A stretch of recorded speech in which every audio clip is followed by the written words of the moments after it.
Bonjour à tous et bienvenue dans... Alors aujourd'hui, nous accueillons ma sœur qui va lire avec nous 4 histoires terrifiantes qu'on a trouvées sur Reddit. Alors, comme on avait un peu la flemme de les apprendre, on va vous les lire. Donc si on a la tête baissée, vous saurez pourquoi. Commençons. Je m'appelle Chloé, mon histoire s'est passée en été 2016. J'avais alors 19 ans. J'étais jeune locataire d'un duplex avec mon ancien compagnon dans une ville de province. Notre duplex était collé à d'autres appartements et donc nous étions comme dans une maison, sauf qu'il n'y avait personne au-dessus de nous.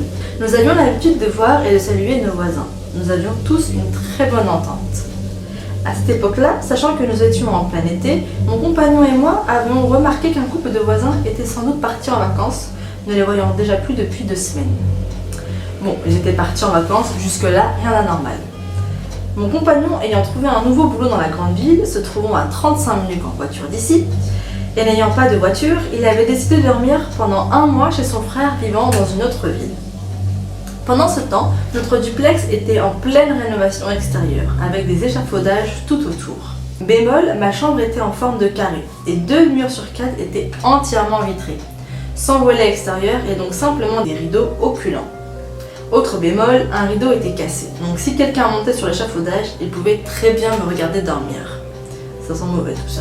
Entre temps, j'avais constaté que nous avions 2 nouveaux voisins habitant dans l'un des appartements collés aux autres. Ces 2 hommes étaient grands et sacrément costauds. Mon instinct ne me rendait pas très rassurée lorsque je me retrouvais avec eux. Comme si mon instinct essayait de me dire quelque chose. Ah ouais, je crois que là ton instinct il dit casse-toi. Chaque jour passait et de plus en plus de fois, ces 2 hommes étaient posés sur mon échafaudage, à passer leur temps à fumer, boire, etc. jusqu'à très tard dans la nuit. Pas très rassurée, me retrouvant seule sans mon compagnon, la peur de dormir et que ces hommes puissent monter dans l'échafaudage et me regarder dormir me rendait insomniaque. Je peux comprendre, hein. Puis un matin, je me rendis à mon travail à pied. J'habitais seulement à 5 minutes à pied du boulot. Ces 2 hommes me suivaient en me traitant de tous les noms. C'est taré. Pardon. Ne comprenant pas pourquoi ils m'insultaient en me suivant, je me précipite à mon travail. J'étais hôtesse de caisse. Ils sont passés à ma caisse sans rien dire, mais me regardant d'un air agressif. Frère, tu leur donnes l'argent? Je te jure, j'étais à ce moment quoi? T'as tué ton chien? J'étais à ce moment-là très inquiet. Je décidai donc d'en parler à ma chef au cas où il devait se passer quelque chose un jour. T'as fait un très bon choix. Quelques jours passèrent, nous sommes à environ 4 semaines après que le couple de voisins soit parti, et donc 2 semaines que les 2 hommes sont arrivés. C'est sûr qu'ils sont encore en vie? Entre-temps, je tenais mon compagnon au courant, mais je ne souhaitais pas qu'il loupe son embauche à cause de simples peurs non fondées sur ma part.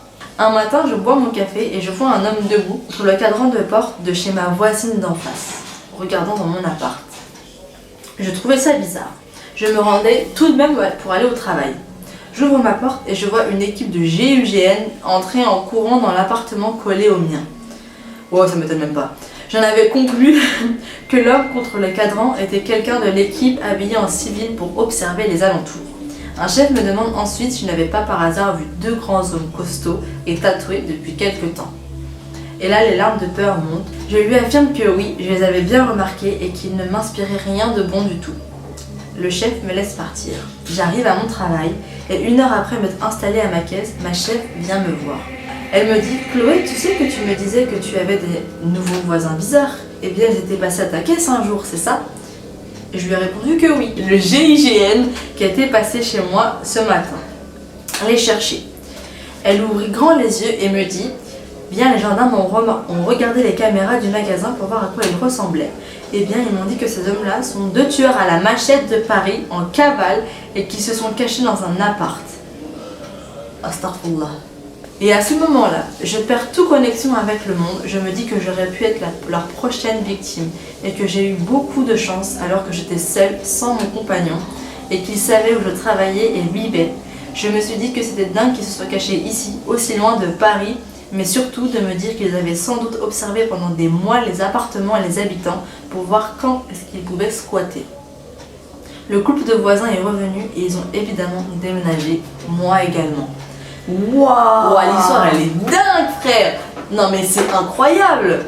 Ah, moi j'ai cru qu'ils étaient morts les voisins. Ouais, moi c'est honnêtement quand j'ai lu c'était des 2 mecs à la machette, enfin les 2 tueurs à la machette, je me suis dit bon bah c'est mort. Ouais, les voisins ils sont ciao. Mais Mes frères, mais c'est des tarés. Ah, mais laisse. En tout cas, t'as bien fait d'en parler à ta patronne, d'avoir laissé quelqu'un au courant et qui savait, et que ta patronne les ait vus aussi, c'est très bien. Comme ça, si s'était passé quelque chose, elle aurait pu décrire ces deux hommes. On va passer à la deuxième histoire et c'est Mélina qui va la dire. Cette personne est anonyme, du coup elle a dû inventer des prénoms pour éviter que ceux de sa famille se retrouvent dedans. Alors, le titre de cette histoire c'est Je suis terrifiée. Alors, bonjour, j'aimerais vous raconter l'histoire qui s'est passée il y a 2 mois. C'était une nuit où je m'étais réveillée pour aller boire un verre d'eau, mais en allant dans ma cuisine, du coin de l'œil, j'avais eu l'impression d'avoir vu un homme dans le salon, mais je pensais que c'était une imagination comme je venais de me réveiller. Mais ça m'avait un peu perturbée. Du coup, en repartant dans la direction de ma chambre, je décide d'aller faire un tour dans le salon pour voir, justifier que cet homme était juste le fruit de mon imagination. Mais en regardant dans le salon, que fut ma surprise de voir réellement un homme assis sur le canapé dans mon salon. En fait, ce qu'il faisait, vu qu'il faisait nuit, mais sa silhouette pensait que c'était celle de son père. Du coup, en pensant que c'était lui, elle décide enfin de parler, elle dit papa.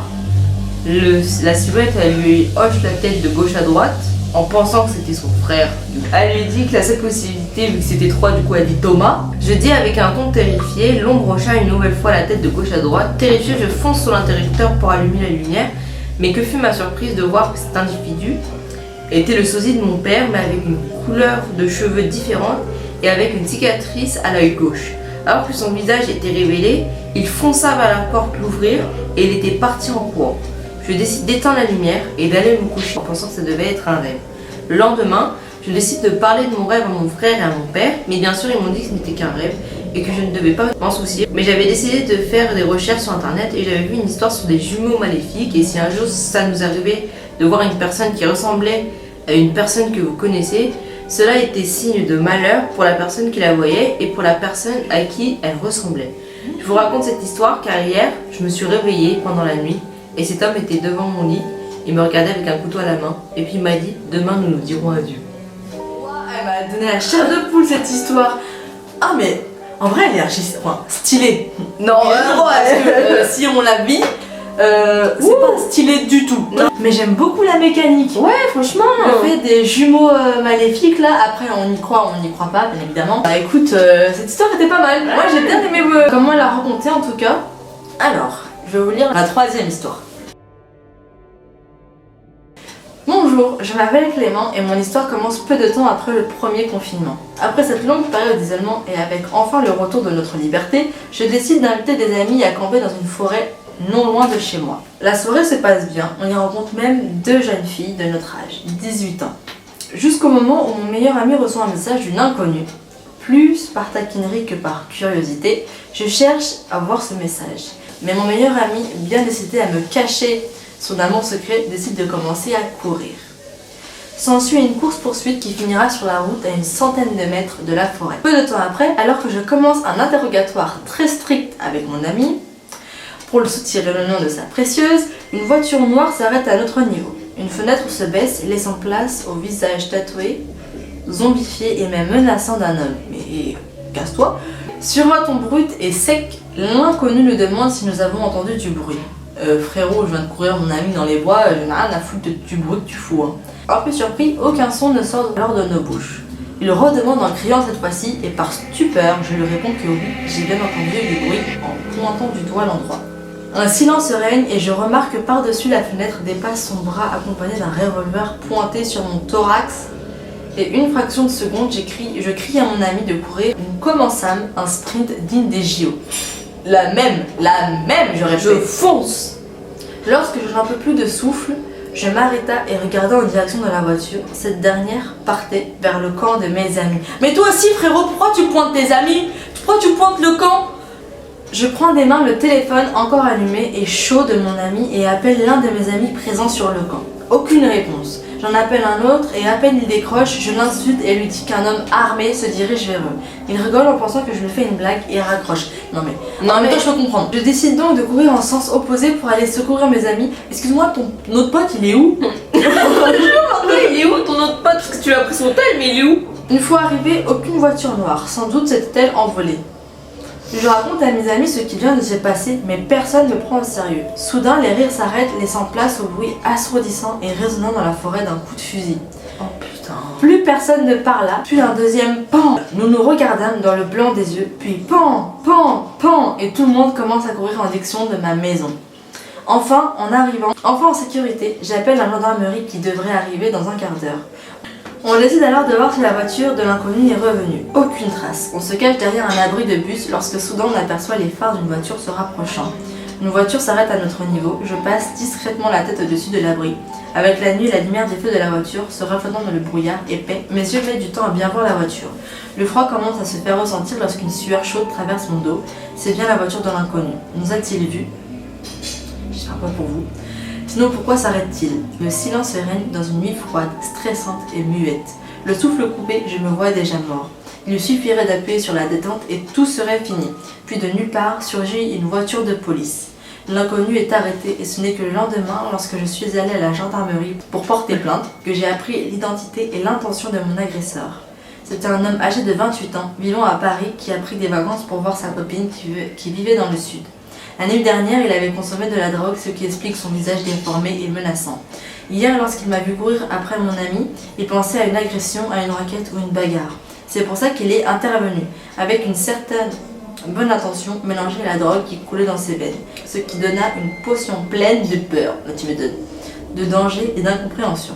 Il tira des coups de fusil dans la forêt pour s'amuser. Qui s'amuse comme ça? Sûrement l'effet de la drogue qui parle. C'est donc après une garde à vue que l'homme s'est vu interdire son revolver. Il va pas devant la justice cet été. Happy ending. Bon, on va dire que ça partait d'une bonne intention. Alors, on se retrouve du coup pour cette quatrième et dernière histoire. C'est une fille qui a vécu une chose terrifiante dans le RER. Alors, cette histoire s'est passée quand j'étais en classe de 5e, il y a de cela 2 ans. Mes parents étant séparés, tous les week-ends j'allais chez mon père et le reste de la semaine chez ma mère, tout simplement car elle habitait plus proche du collège. Cette histoire s'est donc déroulée un vendredi après les cours. Afin de rentrer chez moi, je devais prendre le RER A juste pour 2 stations. Cependant, ce soir-là, j'avais cours d'athlétisme de 18h30 à 20h30. J'ai donc pris le RER aux alentours de 21h, une heure disons moins fréquentable que les horaires de pointe. Je rentre dans le wagon, je vais pour m'asseoir, tout va bien. Quelques secondes après, 2 hommes qui me fixaient déjà depuis que j'étais entrée dans le train vinrent s'asseoir en face de moi, alors que la rame était littéralement vide. L'un était plutôt costaud, tandis que l'autre était assez maigrichon. Il me fixait et le maigrichon faisait un truc bizarre avec ses mains. Il pointait ses doigts vers le bas tout en les frottant entre eux. Oui, c'est étrange et je n'arrive pas à le transposer à l'écrit. Assez dérangé et apeuré, j'ai eu une idée. Comme dit précédemment, il y avait en tout 2 arrêts pour rentrer chez moi. Donc j'allais faire semblant de descendre au prochain. Je me levais et allais finalement dans la rame du dessus. Heureusement, il y avait un groupe de personnes, 2 hommes assez costauds et 2 femmes. Je m'assis donc juste derrière eux, terminant le trajet plus sereinement. Arrivé à ma station qui était aussi le terminus, je devais descendre, mais j'attendis un peu, guettant par la fenêtre les 2 hommes louches. Je les vis sortir, et une fois sur le quai, ils regardaient partout autour d'eux comme s'ils me cherchaient. Après ça, je suis rentrée chez moi, sans trop traîner dans la rue. Peut-être que je me faisais des films, mais je me sentais en leur présence et dans leur regard d'une mauvaise intention envers moi. En tout cas, heureusement, rien ne m'est arrivé ce soir-là. Je confirme. Mais heureusement que tu as pris ton courage à 2 mains et tu t'es dit peut-être que... Je le sens pas cette histoire, faudrait peut-être que je prenne mes jambes à mon cou et que je trouve une solution au cas où il m'arrive quelque chose. J'ai envie de te dire, elle a vraiment eu aussi un coup de peau, le fait qu'il y ait eu un groupe de personnes à ce moment-là. Parce que généralement, ces eaux-là, il n'y a pas forcément beaucoup de gens. Et tu as eu ce bon réflexe de te dire que peut-être, si je reste parmi ces 2 hommes-là, il peut m'arriver quelque chose de grave. Ouais. Bah en fait, c'est surtout aussi le plus flippant qu'à la fin, vers la fin, quand ils sont sortis, c'est comme s'ils la cherchaient quoi. Ouais. Du coup, t'as su rationaliser parce que généralement dans la panique on réfléchit pas forcément. En tout cas, bravo pour ton histoire, bravo pour ton courage.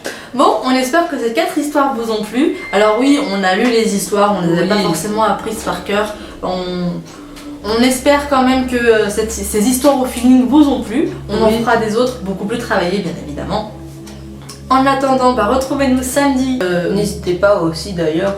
Si vous avez des histoires à raconter qui soient terrifiantes ou non, que vous avez vécu, laissez-les en commentaire et puis on les lira, on fera une vidéo, je pense, tous les mercredis. Ouais, tous les mercredis une vidéo très d'horreur. En tout cas, on espère que ça vous a plu. Si ça vous plaît, laissez un like et pourquoi pas vous abonner. On ne vous oblige à rien ici.